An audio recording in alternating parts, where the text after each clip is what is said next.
Destinasi wisata sejarah Mausoleum Panmotmen di Kecamatan Leuwi Sadeng, Kabupaten Bogor. Mausoleum Panmotmen terletak di Kampung Pilar, Desa Sibanteng, Kecamatan Leuwi Sadeng, Kabupaten Bogor. Mausoleum Panmotmen adalah peninggalan Belanda. Daerah ini lebih dikenal dengan nama Jambu.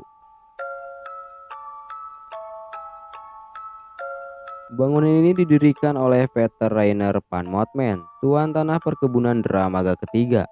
Gedung berwarna putih yang terlihat kusam ini memiliki kubah. Saat memasuki gerbang pemakaman akan terlihat tulisan pada bangunan yang bertuliskan PRV Motman, yaitu Peter Rainer Panmotmen. Tempat ini dulunya tersimpan 4 jenazah keluarga Panmotmen yang diawetkan pada kotak kayu persegi yang bagian atasnya ditutupi kaca. Pemakaman seperti ini disebut mausoleum. Sangat disayangkan kondisi yang baik hanya dapat dipertahankan hingga tahun 1974. Ada 33 kuburan keluarga dari kerabat Panmotmen di halaman mausoleum, salah satunya putri Panmotmen yang bernama Maria Henrietta.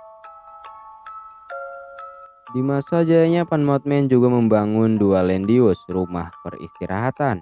Pertama terletak di daerah Jambu, yang tersisa tinggal bangunan mausoleum, yang kini bangunannya sudah hilang sama sekali. Kedua, terletak di dalam komplek kampus Institut Pertanian Bogor IPB Dramaga, yang kini berfungsi sebagai ghost house oleh IPB.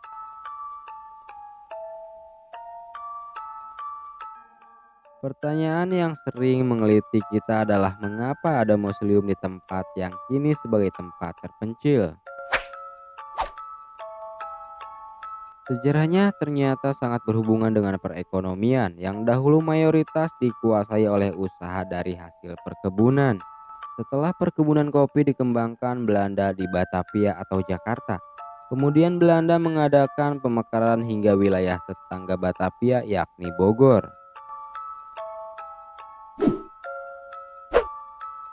Pada masa pemerintahan Gubernur Jenderal Herman William Dendels pada tahun 1808 sampai 1811, ada seseorang tuan tanah memiliki perkebunan kopi yang bernama Panmotmen.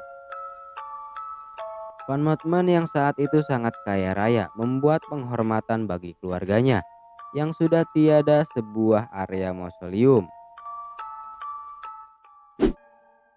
Yang dahulu di tempat ini disemayamkan 4 jenazah dari keluarganya. Tetapi dengan jalannya waktu di mana pemerintahan setempat tidak mengerti arti sejarah, maka mausoleum ini dibiarkan begitu saja hingga menurut kabar yang beredar pada tahun 1970-an.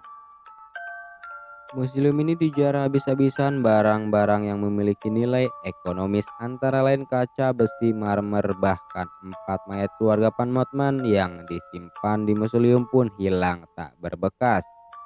Sisanya merupakan bangunan yang masih bisa kita saksikan hingga saat ini.